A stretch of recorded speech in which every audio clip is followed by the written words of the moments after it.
Dutch voters casting their ballots in a referendum in April 2016. In 2 months, they'll be voting in a much more significant election, one in which right-wing populism is leading the way. It's a movement headed by the Freedom Party and its leader, Geert Wilders. His Eurosceptic, anti-immigration views are revered by some, but reviled by others. Wilders' recent conviction for inciting discrimination has not dented his party's preeminent position in the polls. At least since the mid-90s, that a large minority of voters is very much against a multicultural society and very much in favor of immigration restriction.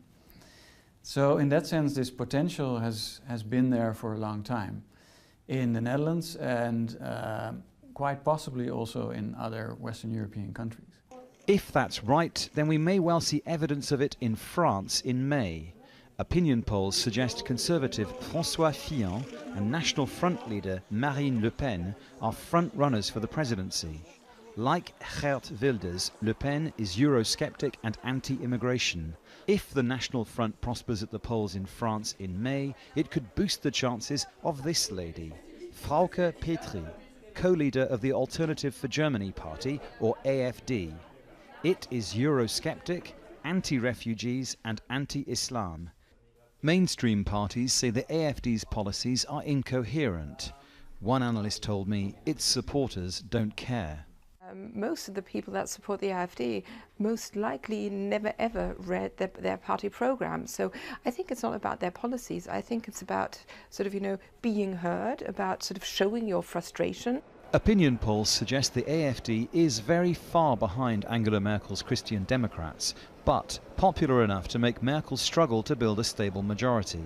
However, there is a wild card, the security situation.